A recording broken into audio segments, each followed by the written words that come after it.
Rogér Stone is in studio with us for the rest of the hour. We'll also go to some of these callers holding at the bottom of the hour on their political correct stories. That ties into what he's been exposing. He's written the New York Times best-selling book, The Men Who Killed Kennedy. You probably heard of that. He's an alternative historian who was exposing just so many different events that have unfolded. I'm not going to go over his whole bio. He's also credited with the hardball tactics which resulted in closing down the Miami-Dade presidential recount. Stone is credited in HBO recent movie, Recount 2000, with fomenting the so-called Brooks Brothers riot, in which a Republican mob swarmed the recount, demanding shutdown, while thousands of Cuban Americans marched outside the courthouse. He also has worked around the world with pro-democracy, pro-American governments during elections. RogerStone.com, and I've met him and folks up in Dallas at some of the big JFK memorial events, like the 40th anniversary a few years ago. But the reason we got him in studio is I learned he was going to be down in Austin this week, and we already had an article back on November 3rd titled, Political Strategist, Hillary Clinton is an Abuser of Women and Girls. Now, I personally have interviewed women that Bill Clinton raped, and I mean women that Bill Clinton brutally raped, and then settled out of court with. But the word is Hillary also has some of her own activities, but it's kind of like black unemployment doubling under Obama. They then put out all this pro-black rhetoric, but it's really the opposite. So we're going to be speaking to some of that today and really going over who is Hillary Clinton. Because even if you're a Democrat that identifies with her and thinks she's some wonderful, great saint, with the amount of dirt that is in her background, with the amount of dirt that's going on, it makes her extremely blackmailable. And so that's my biggest concern with Hillary, not just her saying we should look at Australian-style gun confiscation and things like that. And so, again, we also have the video of him with Larry King Live breaking that down on RT of all places. So thank you so much for coming in to join us today to break all this down. Rogér Stone's our guest, RogerStone.com. Good to see you again, buddy. Alex, great to see you. Thanks for having me. You know I'm known for talking a lot, and I know a lot about Hillary and Bill, but you've written a book about it, and I read some stuff in your book that I didn't even know, but then I went and looked up. It turned out it was true. I mean, there's a lot of folks that have it out for women and like to target them. Most predators do for some reason, whereas most of us that aren't predators want to defend women and children. What's the Clintons' relationship with women? Yeah, the point here, of course, is that the whole central narrative of her campaign is bogus. She is not an advocate for women and girls. She's an abuser of women and girls. Bill is not your roguish old uncle who just has an eye for the ladies. As you know, he's a serial sexual predator, very much like Bill Cosby. And the number of women that he has raped, bitten, sexually assaulted, abused, you know, I identified in this book 27 individual women. Now, some of these women's names, you know, Juanita Broderick, Paula Jones, Kathy Willey, but so many of the names you don't know: Christy Zurcher, Becky Brown, Carolyn Moffett, Helen Dowdy, Eileen Wellstone, Liz Ward Grayson. The list goes on and on and on. Now, some liberals try to say to me, well, what does that have to do with Hillary? Well, Hillary's the one who runs the cover-up. Hillary is the point person to silence these women lest they get in the way of the Clintons' lust for power and wealth. Hillary's the one who hires the heavy-handed private detectives, Jack Palladino, Anthony Pellicano, Ivan Duda, who go out and run a veritable terror campaign to silence these women. So the notion that Hillary has somehow been an advocate for women, no, Bill rapes them physically, and then Hillary rapes them psychologically. She's kind of a beard for his raping. She plays the part of, I'll never, you know, leave my man. I stand by my man. He's a good guy. She testifies for him. She defends him. She's an enabler. Yeah, but it's worse than that, because it's not just that he can get away with it. It's that she ensures that there's no public exposure. This is why the famous feminist Camille Paglia says Hillary's a fraud. Her husband has degraded and exploited women. Or Joanne Vinocci, the feminist writer for the Boston Globe, the liberal newspaper, says that Bill Clinton should be held to the same standard as Bill Cosby. From your research, deep research, I know you've been on this for years, who's more of an abuser of women, Cosby or Clinton? I think Clinton, because Cosby, you see, drugs them, whereas Clinton just uses brute force. Alex, I interviewed 3 women that he bit. He bites through the upper lip. It's kind of his signature. First of all, it's a disabling move because, of course, a woman then stops trying to cover her. That's what a pit bull does. Right. He tries to cover her mouth. And then secondarily, it's a not so subtle message to keep your mouth shut. So this guy is a criminal. He's a sex addict. He's a pedophile. The book goes way beyond this. We tie his epic drug use, the fact that he himself was a habitual user of cocaine, that he was in and out of drug rehab when he was governor, that he was involved, as you know, in the whole question of drug trafficking in and out of Arkansas, in connection with the Bushes, in connection with the Central Intelligence Agency. And when Dan Lassiter, the biggest drug dealer in Arkansas, when he was ultimately convicted of drug trafficking, he went out and got himself this really smart woman lawyer. Her name was Hillary Clinton. And she and her law partner, Vince Foster, why they arranged for Lassiter to get a full pardon from Governor Bill Clinton. Wow.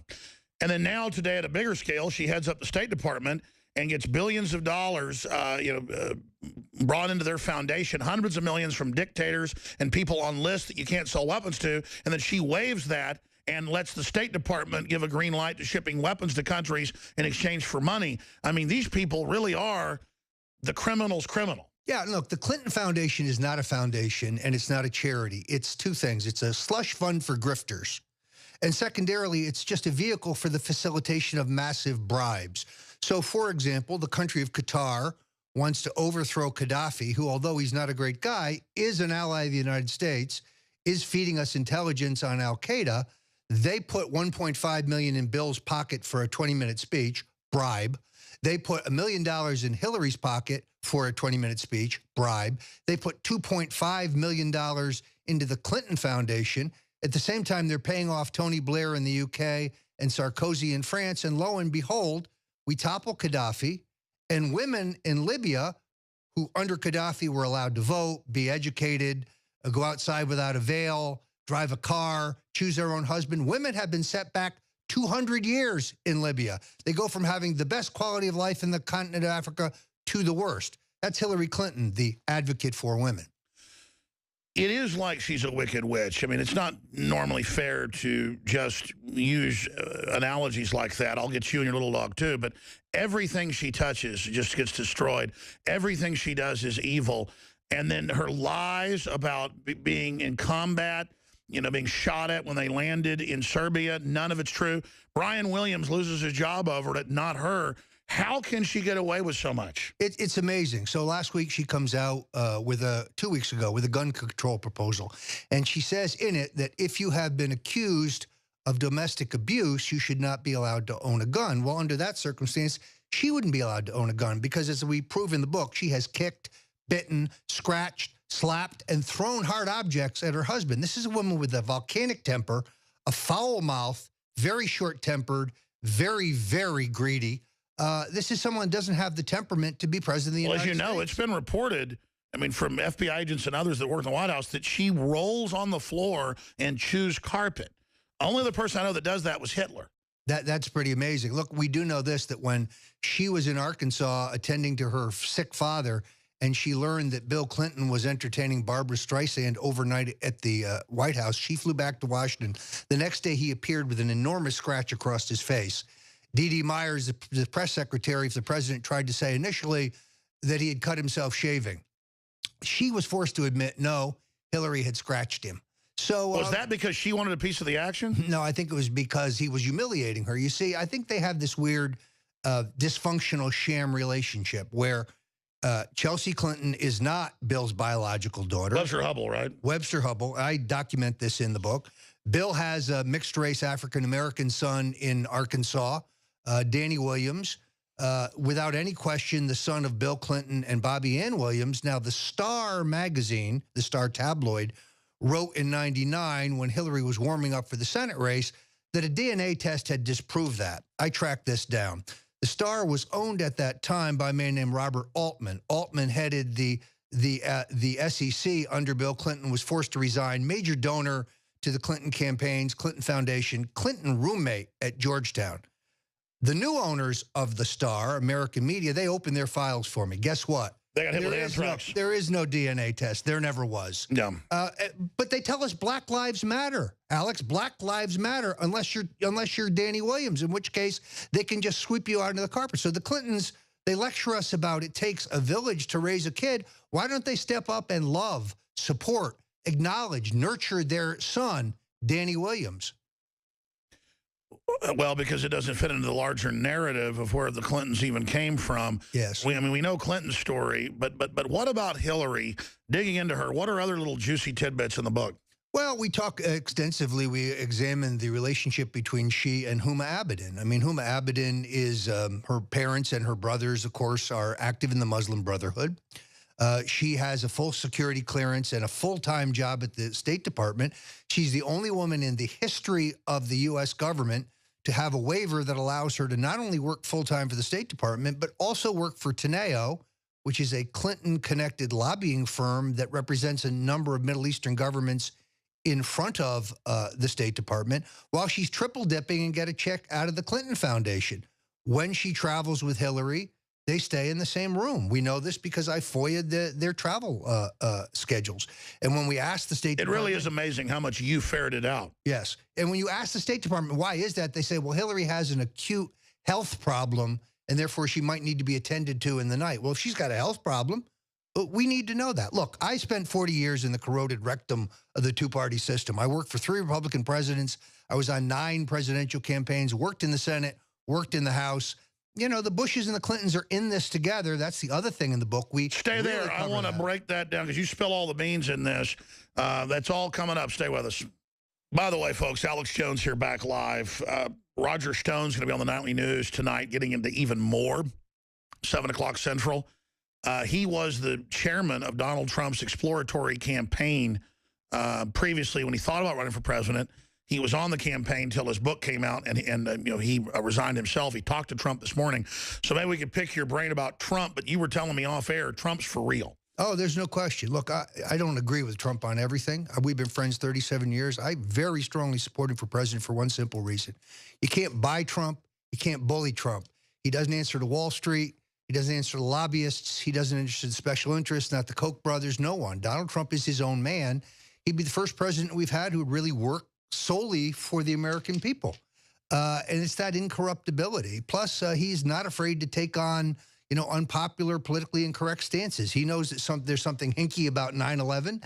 He knows the immigration system. Well, I know he's suddenly been saying stuff about it, freaking the Bushes out. And you were telling me that you're educating him. Well, he's a reader. The nice thing about Trump is that he's open-minded, and he was astounded by what he learned. That, as you know, Alex, that we had numerous warnings that this was going to happen that went completely unheeded. And it's just like the birther question. Trump fearlessly brought that into the mainstream. You and I knew it, but you couldn't get it on CBS or NBC or CNN or MSNBC. Trump is the guy who brought the whole question of Obama's birth and where he was really born into the political mainstream where people could consider it. And it's why he zoomed to the head of the polls 3 years ago. He should have challenged Mitt Romney then. I was in favor of going then. So I remain his strongest supporter and a close friend. What do you expect the Clintons to do to try to come after him? Well, they're already trying to spread this rumor that, you know, Donald was always in bed with organized crime. Let me tell you something. You cannot get a New Jersey casino control license and hold one for 13 years if you're in bed with the mob. It's just not possible. They have the most stringent laws. They put a proctoscope right up your derriere, and they look at every financial transaction in your entire life. Donald Trump is clean, and they got nothing on him. I mean... Well, why would you want to be in bed with the mob? They take money from you anyways. Well, I think the supposition is he's in the construction industry, he has to buy cement, he's in the Northeast, you know, guys who are Italian, therefore he must be mobbed up. It's a MacGuffin. It's bull. But they're going to try to smear him with that. That's coming. Wait and see. You're going to see it out of Politico. You're going to see it out of CNN. It's going to go nowhere. They don't have anything on him because what you see is what you get. That's the great thing about Trump. He is unscripted. He is uncoached. He is uncontrolled. He might say anything. I love the idea of a Hillary-Trump debate because he'll get right in her face on the drugs, on the misogyny, on the corruption, on the Clinton Foundation, on her covering up rape and the serial rape of her husband. So he's going to really go after her. I have no doubt about it. The guy's fearless. I mean, you've seen him. He's totally, completely fearless, and nobody can get to him. I mean, having worked in the Senate, having worked in the House, having been a heavy-duty lobbyist, I can tell you, for example, that every dollar of waste in the federal budget was put there by someone who wants it there. And that's the reason no one ever really cuts it. Sure, it's their piece of the pie. Right, they all talk about it. Trump would be immune to that. He would take an axe to the federal budget. So when the commentators say, oh, your tax cut plan on working people would cause a $1.5 trillion hole, why do you assume that Trump is going to cut the daylights out of federal spending? He would. And then when the lobbyists call and say, oh, you can't cut that, he would be immune to that. You can't get to Trump. Well, here's the issue. As you know, if they keep ballooning things, it's all going to go bankrupt. We have to save the ship. Right.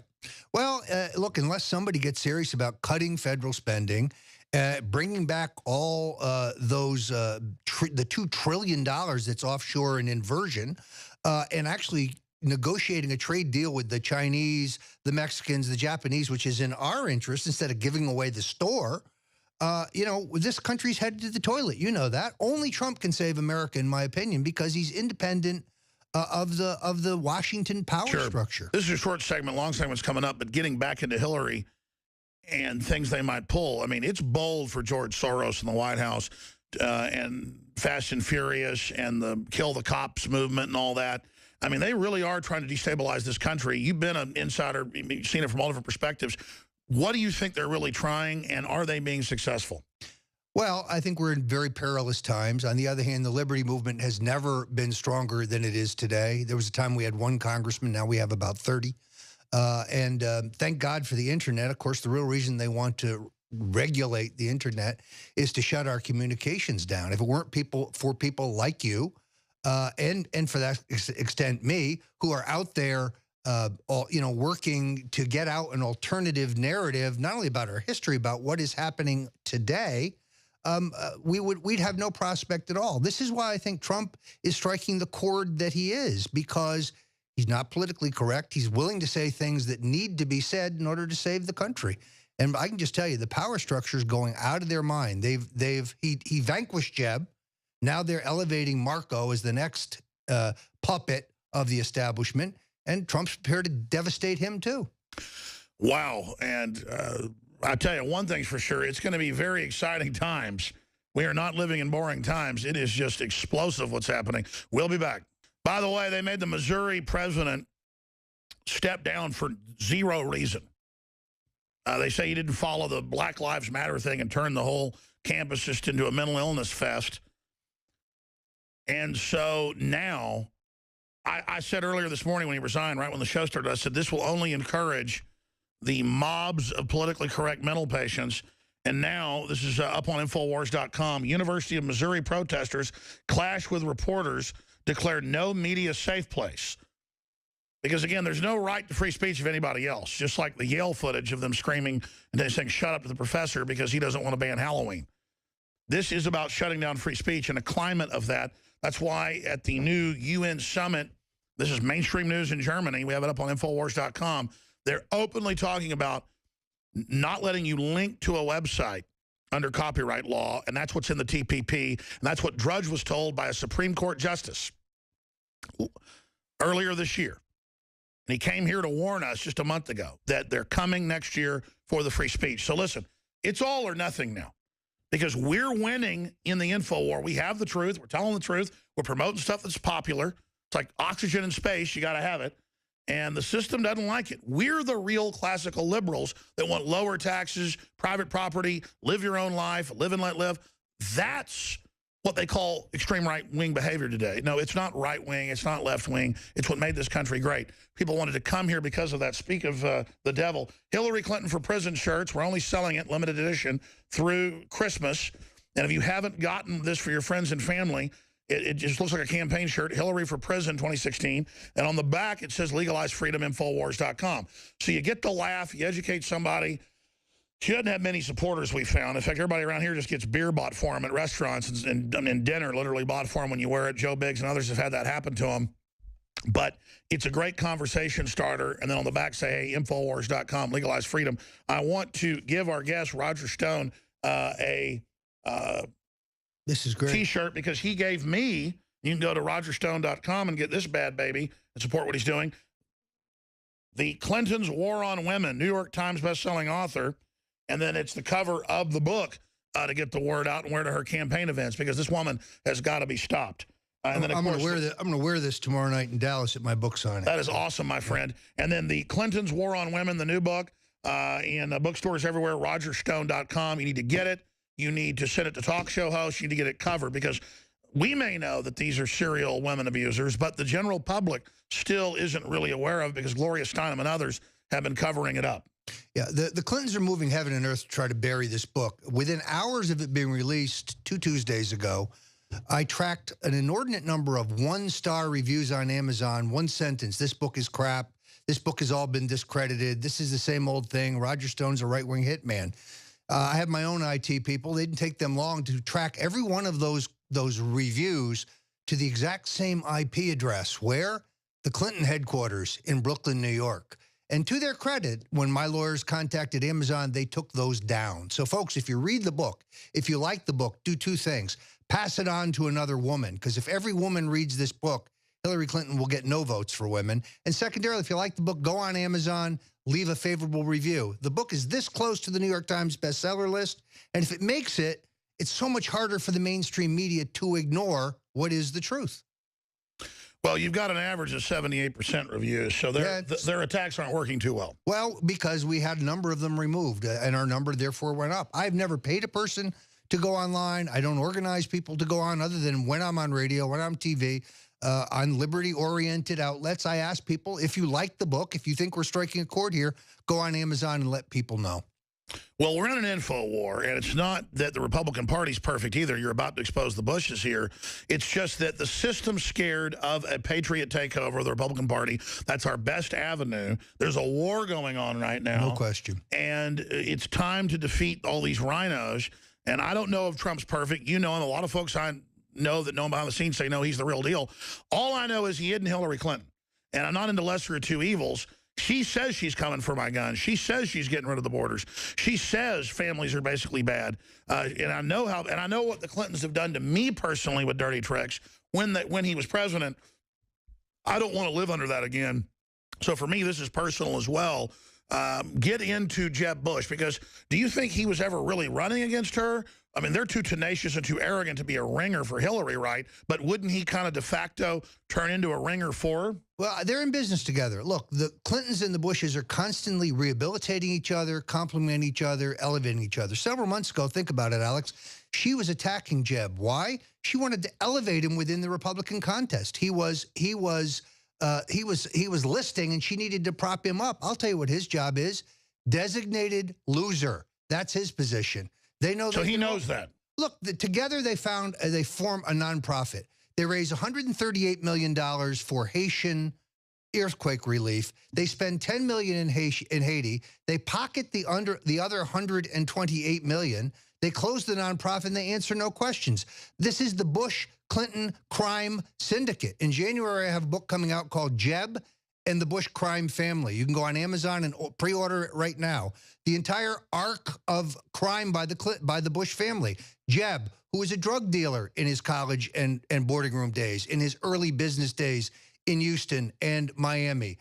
Prescott Bush, who made his money arming the Nazis, who made his money off slave labor in the steel. He was actually their main lawyer in the U.S. Yeah, and his bank was confiscated by the Truman administration. Let me see that shirt. I'm going to fold it up for you. For treasonous activity. George H.W. Bush, who only avoided indictment in the Iran-Contra matter because he stonewalled a special prosecutor and he wouldn't hand over documents. As you know, Alex, he's the one who oversaw the trafficking of millions of dollars worth of cocaine into the United States to illegally be sold and raise money for the Contras. And his partner in that, the governor they found who would let them ship the cocaine into his state and look the other way, Bill Clinton. And I'm not giving Ronald Reagan the pass. I've talked to the folks that were in the White House. They literally kept him compartmentalized. When he started trying to dig into it, that's when they shot him. There's no question about it. First of all, Hinckley did not shoot the bullet that hit Reagan. As I will show in my upcoming book, there's a second shooter. Sure. There's so much we have not been told. Well, they had dinner with Hinckley a few days before. There's so many more. The Bushes did. There's so many more connections. That was in the Denver Post. There's so many more connections between Hinckley and the Bushes. There's an immediate struggle by the Bush people for control of the football. immediately while Reagan is incapacitated. Here's what people don't And then Alexander Haig runs out and says, I've got it, I'm in control. Well, here's what's interesting. Bush pressured Reagan to sign a secret transfer of power agreement. Haig was opposed. Ed Meese, the Attorney General, was opposed. Weinberger, the Secretary of Defense. Every single member of the Reagan cabinet was opposed. Sure, that's what I heard. People made fun in the Bush system of Haig, but Haig was actually saying, no, I've got it, you don't have it. Right. Because they were trying to get it, right? So what happens here is Reagan signs this secret transfer of power agreement that says that in the event of the president being incapacitated, here's what will happen. And as soon as he signs, 6 days later, there's an attempt on his life by a man associated with the Bush family. Now, all 5 of Hinckley's shots are accounted for. None of them hit Reagan. There's a second gunman. You can clearly see him in the pictures in my next book.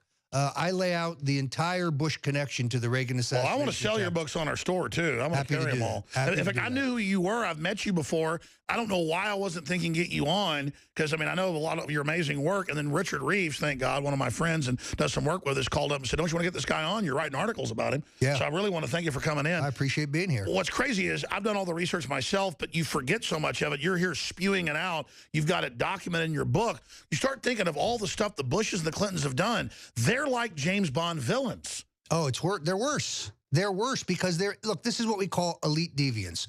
The Bushes and the Clintons, they can lie, they can steal, they can do drugs, they can traffic drugs, they can have their own email server, they can misuse classified documents, they can have people murdered, they can be involved in epic financial fraud, and they pay no price. The laws don't apply to the Bushes or the Clintons.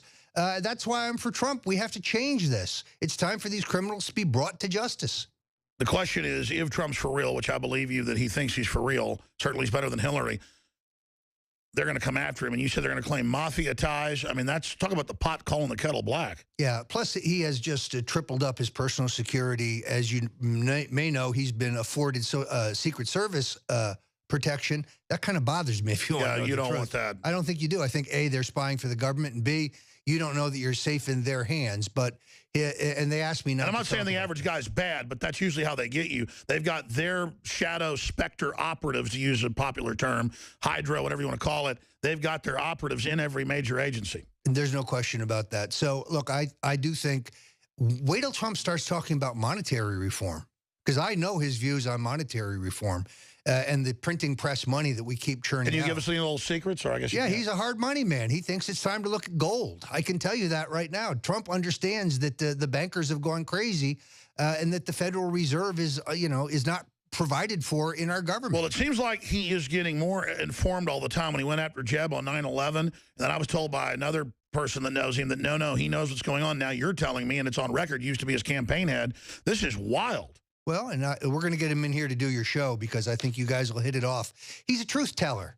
Now, look, his political interests are not that long, meaning when the country was stronger, he was just focused on building his business and his brand. The man is, above all, a patriot. He's giving up the greatest life in the world. I mean, he's got a beautiful family.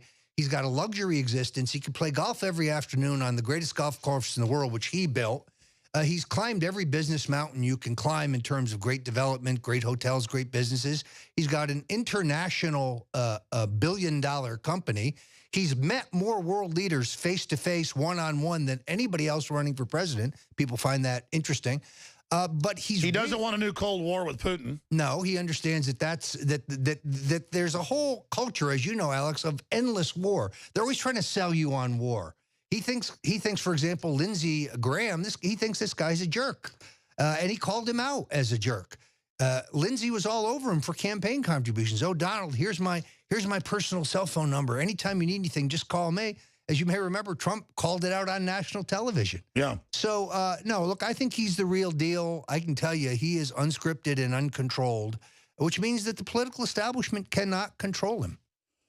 Boy, they're going to come after him, I think, probably with the same thing they came after Reagan with. Well, they've already tried. I mean, they've tried first to discredit him. Remember, they said, oh, after his immigration comments, he's going to crash and burn. Then after he took on John McCain, he's going to crash and burn. Then they said that he's not going to show up for the debates. There's no way he'll show up for the debates. After every debate, he went up. So I think the guy is fearless. I think he's having the time of his life. And then Carson's blowing himself up in front of everybody. I can't figure out the Carson thing out. It's I just don't see him having the strength. Look, the job is chief executive. Trump is a guy who's run a multi-billion-dollar international company with hundreds of thousands of employees. He's a manager, and he could better manage the country. I don't think you need to know the name of every obscure rebel Islamic fanatic leader.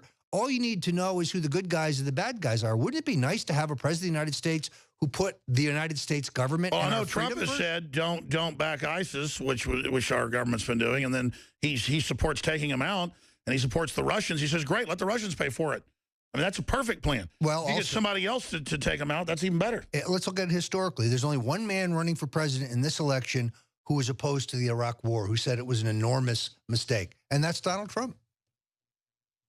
That is true. Both parties were for it. Yeah, even Bernie Sanders, you know, who says he's a democratic socialist, which is like being a meat-eating vegetarian. I mean, you're either socialist or you believe in democracy. You can't believe in both. They're not consistent. You think Bernie Sanders is just really stupid? Or is he evil? Actually, I think he's worse. He's a true believer. No, he's a true believing socialist. He believes in the state and can state control of our lives. Even though it never works anywhere. Right, because his solution is simple. The government's going to do everything for you. He just doesn't mention the 85% tax rate that he has in mind. And that always select insider groups are basically exempt and consolidate power. And that's what socialists don't get. The same people that have gamed our system now are going to game a socialist system even worse. Don't they understand that? No, and what's interesting, of course, is I did a book signing here in Austin last night. Night before last, and we had a really great turnout at Brave New Books, which is a great little freedom-oriented bookshop. I think you've been there. Yep. Half the people there were Bernie Sanders people because they know that Hillary is not a liberal or a progressive. She's a whore for Wall Street. She'll be for whatever the money is. They're the ones that set up all the derivatives under Clinton. Right. So the left will buy her. It's not that she's a true believer. She's just buyable. The Soroses of this world can buy her. She believes in nothing. So just as the Bushes are not conservatives, they're crony capitalists. The Clintons are really crony capitalists, but they'll be bought by the big government, the big business interests of the left. So even those people know that she's inherently evil and she must be stopped. We're going to go to break and come back with a few politically correct phone calls for this segment and the next till about 5 after. And then you're going to be on the Nightly News tonight. Really want to get you on the show more often because everything you're saying from my own research is dead on, but you say it so eloquently. But what are other big tidbits that you would, I don't want to say talking points, but points you had in your mind you wanted to make when you got here that you'd like to make in the next 3 minutes? Well, I guess the largest single one is that, look, I was a Republican my entire life, and I had great sentimental attachment to the Republican Party of Barry Goldwater. That was the small government, personal freedom, keep the government out of your business, out of your bedroom. That's the Ron Paul Republican. Right. They barely exist anymore. Unfortunately, both parties have morphed into one party. It's the party of endless war. It's the party of erosion of our civil liberties. It's the party of massive debt and more borrowing. It's the party of high taxes on working people, but the hedge fund managers on Wall Street, they pay virtually nothing. So it's very hard for me. I'm a registered libertarian at this point, although there's a lot of folks there that I think are nuts too. The problem here is that the old Republican Party will only be worth fighting for if we have a leader within it. I'll probably switch back to the Republican Party to vote for Donald Trump in next year's primaries because he's the first candidate I've seen who I'm actually enthusiastic about. I've been trying to get him to run for president since 1988 when I took him to New Hampshire to speak to the Portsmouth, New Hampshire Chamber of Commerce. Vice President Bush had been there the week before, had 500 people. Donald Trump went, we had 2,800 people. This is 1988. Sure. I don't want to get any infighting going on, but I know you know Glenn Beck. He says a lot of good things. We support most of his work. He doesn't like Donald Trump. And I understand some of the reasons because of his past political activities, just being a businessman in New York when Hillary was a senator. But, I mean, so far, he is saying the right things, and he's better than the other candidates. Yeah, look, I like Glenn, and I look forward to asking him, what his beef is with Donald Trump. People do evolve politically. I don't think Trump was all that politically aware or interested when the country was stronger and he was building his business. He is right. He's played the game. If you're a businessman, if you don't put campaign contributions into the pockets of the politicians, they don't even listen to you. It's not that you're buying favors. You can't even buy an audience, and you have an obligation when you have thousands of people working for you to get your point of view in front of government. So sure, he has a relationship. And frankly, his attitude was, we have a federal limit on donations. So the first 10 politicians who walk in, give them the maximum, send them on their way. They're all worthless anyway. And now when they show up asking for money, say, oh, I'd love to help you, but I've already hit my legal maximum. Well, I know this. If we did have a president that wasn't actively trying to put us into world government and the TPP, it'd be like untying a boat from the dock when the engine's on. We are tied up. I mean, they're fighting to keep us politically and financially suppressed to control us. All you got to do is cut that out and we'll explode. Well, Rogер Stone, RogerStone.com's our guest, really interesting fella. And back when Trump was considering running on his exploratory committee, he was the head of his campaign. And so I'll hold you to it. I don't think we really even tried to get Trump on. We should really push to do that. We shouldn't think there are guests too big to get on the show. We've had a lot of big guests, obviously, on over the years. That's a no-brainer. I think we actually have tried, but it's hard when somebody has such a small campaign staff to get through to them. Next, I will try to set that up. I think he'd have a good time, and I think you'd enjoy talking to him. You guys would hit it off because he is very upset about the direction of the country. He's given up a lot to make this race, but he wants to make America great again, and trust me, he's the real deal. Well, I hope you're right. We'll certainly find out if he gets elected and then gets in there. I know this. People are really counting on him, so if he gets in there, he better deliver. Of course, they could just let everything fall apart once he gets in, which is kind of the timeline, and then blame him for what happens. I think they're going to have their hands full. This guy is a take-charge guy. He's an optimist. There's nothing he can't do. Look, he's a Wharton graduate. He's very smart. He knows exactly what's going on here. He's sick of the whole political correct agenda. He understands that freedom is on the ropes. And he's saying that gun-free zones are places for crazy people to go kill. The guy, he'll just be carrying. He's carrying. Anytime you see him, trust me, brother, he's carrying. He's had a concealed carry permit in New York, which they don't give out. They're very hard to get. And the media acted like it's weird that he'd want to have a gun when he's a target. How many death threats do you think he gets a week? I mean, it's extraordinary. And they ask us not to talk about it. Well, that shows how warped it is. Yeah, exactly. But he gets a lot of death threats? Oh, well, sure, because he's speaking out on a lot of controversial subjects. So, but you do say he's tripled his security. He's tripled his security. He himself carries. Both his sons are gun enthusiasts, very active hunters and gun enthusiasts. They both carry. I love it. You know, they're strong believers in the Second Amendment. Oh, if he was president, he'd carry. Well, you know, Obama's not carrying anything, but maybe a... Reagan carried. Reagan had a holster, you know, on his calf. He was carrying about 80% of the time. When he was running for president and when he was president. Well, you're crazy if you don't. Yep. Everybody's like, hey, let the cops have guns. Well, what about us? Yeah, I'm sure he wishes he was carried when Hinckley tried to take him out, or Hinckley and others tried to take him out. Just like the Sirhan crap. AJ called in earlier. I had to put him on hold, and he mentioned going to this Red Robin hamburger place. I'm at the police state, and they've got where you order your food from a computer. It's got a camera watching you. I saw a Chili's ad where it's got a camera, so he was going to finish his story. So what happened when you discovered this? Well, basically, I asked the waitress, you know, what's the deal with the camera inside there? And she's like, what camera? Looked at the television screen, and then she said, whoa, there's a camera in there? I had no idea. You could just turn it away if you want. So, Alex, from what she told me, I basically garnered two ideas in my head of what she knew. She either lied to me or is just completely stupid and unawake. I hope she likes. I think it's not even stupid. They just don't care. They're in a trance. I appreciate your call. I'm glad you finished the story. But we're going to go out to a Chili's. That's the place I know is doing it. I mean, talk about 1984.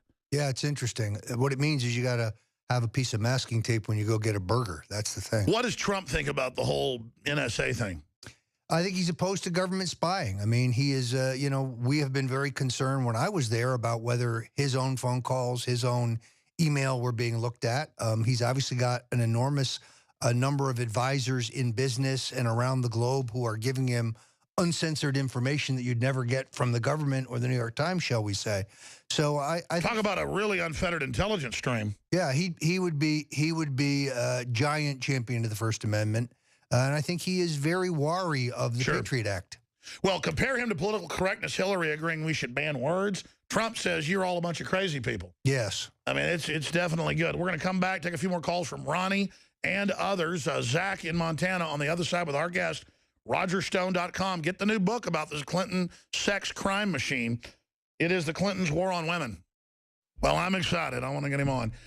Let's go ahead and go to Zach in Montana. Rogер Stone of RogerStone.com is our guest. Really exciting to have him here with us. Go ahead, Zach.